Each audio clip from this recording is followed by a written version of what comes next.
Bom, bom dia pessoal, tudo bem com vocês? Hoje, meu nome é José Henriques, eu sou especialista em saúde, tanto suplementar quanto pública. Tem um assunto que eu estudo já tem bastante tempo.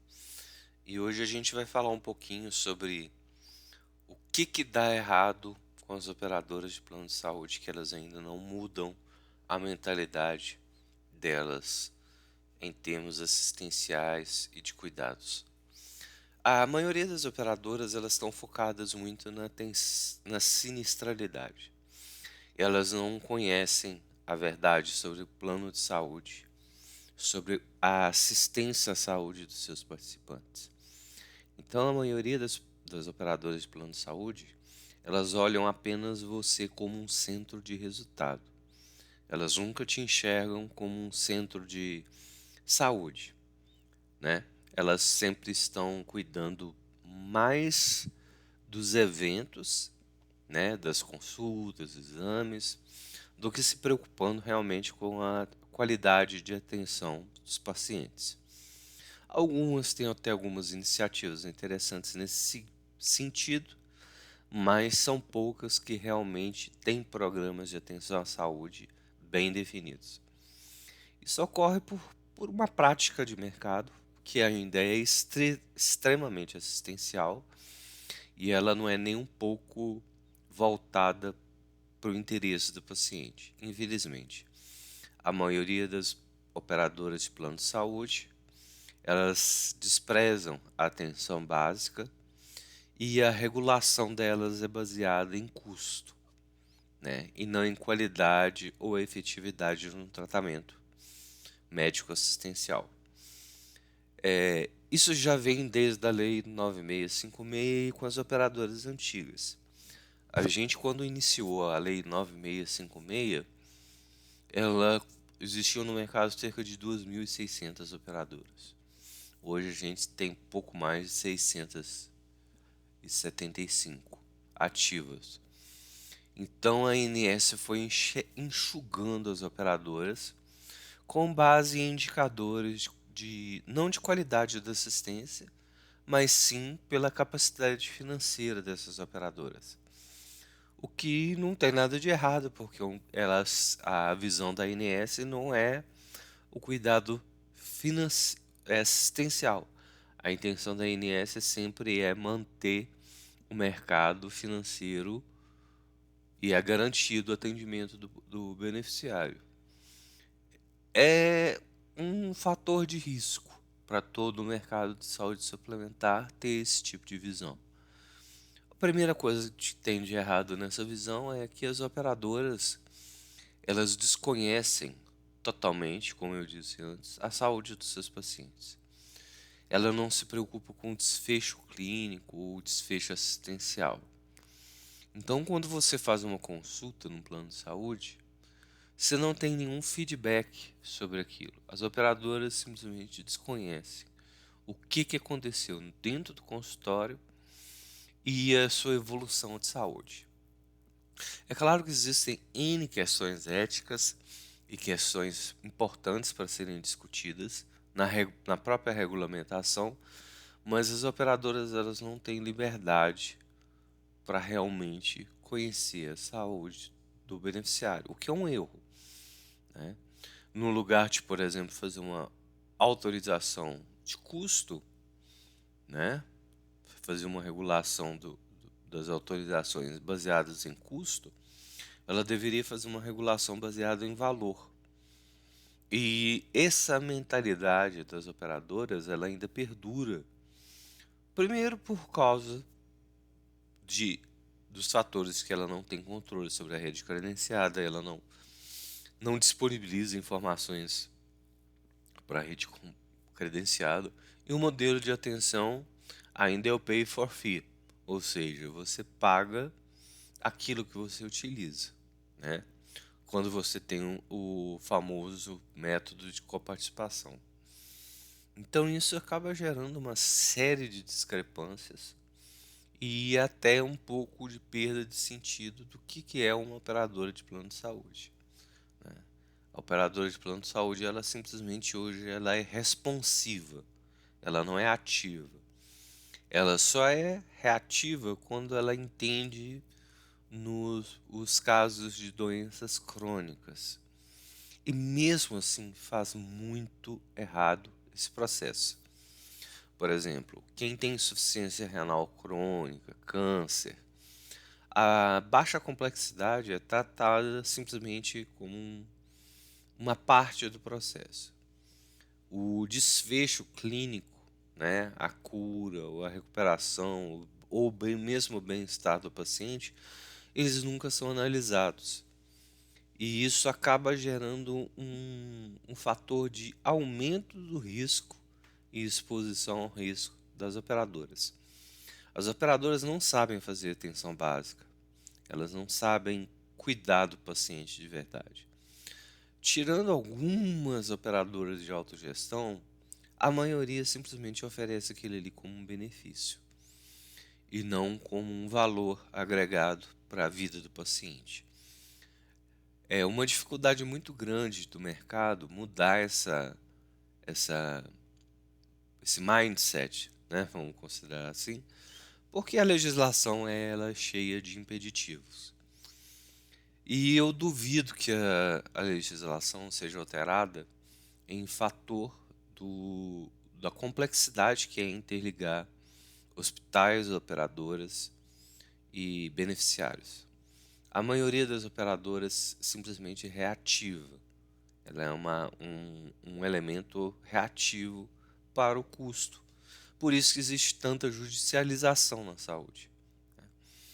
Você precisa de brigar para ter seus direitos básicos atendidos. E isso é muito ruim para o mercado. Mesmo que a ANS tente, através de iniciativas como as parcerias com o Judiciário, com o PROCON, ela ainda não entendeu o que realmente vai fazer diferença na qualidade assistencial.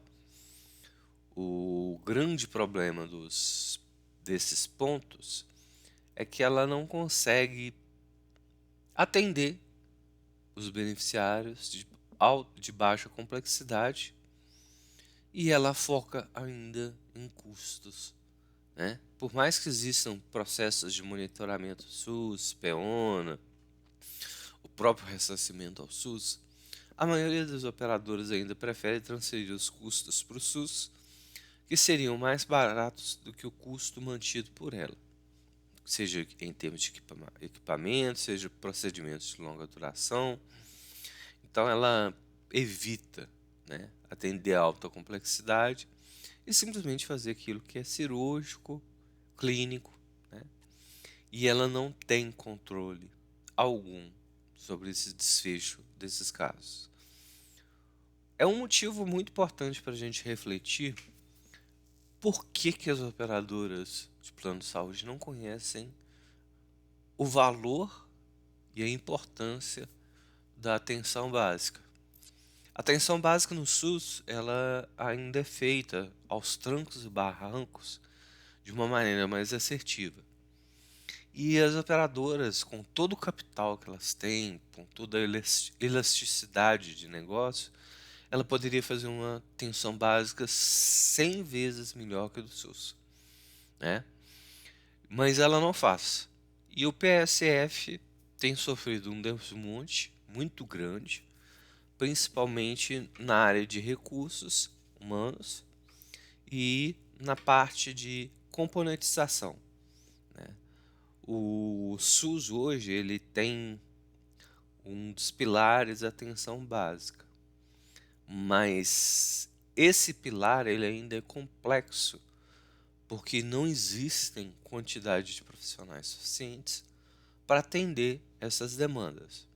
As operadoras têm profissionais para atender essa demanda, só que elas não conversam entre si e com os prestadores de serviço. Então ela acaba gerando um conflito de resultados. Por exemplo, o resultado dos exames clínicos poderiam ser compartilhados com os médicos, né? A operadora poderia, claro, criar uma plataforma única de centralizar esses dados para que ela conhecesse o histórico de saúde do beneficiário. mas ela não faz isso porque ela tem medo, né? Medo de violar o sigilo médico, medo de entender aquilo que ela faz.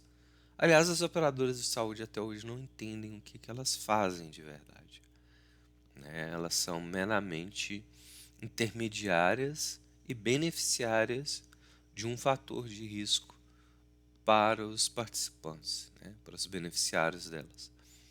Então é um tema muito controverso e ele exige muitas reflexões, né? A primeira reflexão que eu acho fundamental é a gente entender que SUS e sistema de saúde suplementar, eles não deveriam ter limites na troca de informações. E os hospitais privados, eles precisam de estar abertos, né, para entender e transportar informações para as operadoras de saúde sobre os desfechos clínicos, e principalmente sobre reinternação. As operadoras de saúde não conhecem bem esse processo de reinternação. Elas conhecem quando elas têm a rede credenciada de perto, elas têm os hospitais dela. Mas quando ela não tem um hospital próprio, ela não conhece a realidade daquele atendimento, do desfecho clínico. E para ela é simplesmente uma repetição, né? Se ela tivesse uma atenção básica bem estruturada, uma rede clínica voltada especificamente para a atenção básica, e os hospitais, mesmo que não sejam próprios, fossem parceiros, reportassem a elas o desfecho clínico, o custo do plano de saúde seria bem menor. Por N fatores, pelo conhecimento, pelas estratégias que poderiam ser empregadas.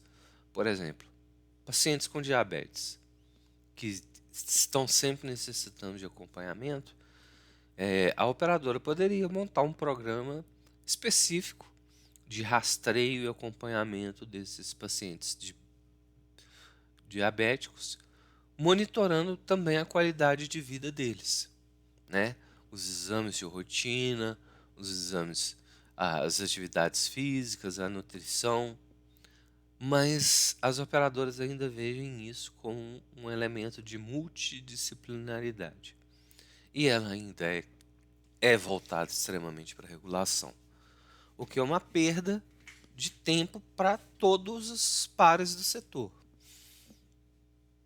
E isso, sinceramente, me chateia muito, né? Eu não vejo as operadoras de plano de saúde como realmente cuidando da vida dos pacientes. Ela cuida do custo, né? Da sinistralidade. E ela ainda não vai conhecer o valor que tem os dados e a importância desses dados para um melhor atendimento e um melhor valor para o participante do plano. Os participantes, eles simplesmente veem uma operadora como uma porta de entrada para uma rede de saúde melhor, e as operadoras, elas não conseguem entender as dinâmicas de mercado com relação à própria sinistralidade. Analisar procedimento de uma maneira isolada, né, uma consulta, alguns exames de maneira isolada, não significa que você está cuidando daquela população, a população da sua carteira. Então isso é muito complicado e provavelmente teria que ocorrer uma evolução dentro desse pensamento da saúde suplementar. É muito raro você ter eficiência e resolutividade no sistema de saúde suplementar. E eu acredito que essa mentalidade ainda vai perdurar por anos, porque as operadoras de plano de saúde, elas competem entre si. E a pior parte da competição entre as operadoras não é a questão de gerar custo ou ticket, é a falta de conhecimento sobre o paciente, sobre o beneficiário. E querendo ou não, a gente já está num ponto de quebra de curva desses atendimentos assistenciais. E isso vai custar muito caro. O SUS, com todos os seus problemas, com todas as suas dificuldades, ainda sobrevive bem, porque ela tem dado importância para a atenção básica. Mas as operadoras de plano de saúde ainda não. Elas são extremamente fracas nisso. E não é uma crítica, é simplesmente uma visão do mercado e elas deixam os beneficiários soltos, né? Sem acompanhamento. Não seria tão legal se uma operadora, quando você entrasse no plano de saúde, ela te desse um plano de qualidade de vida, né? Um plano de melhoria das suas doenças que podem ocorrer ou que você já é portador? Elas não fazem isso. E duvido que elas vão fazer num curto espaço de tempo. E é isso, pessoal. Espero que tenham gostado do conteúdo e eu vou sempre debater essas questões aqui dentro do nosso canal. Bom dia a todos, bom trabalho.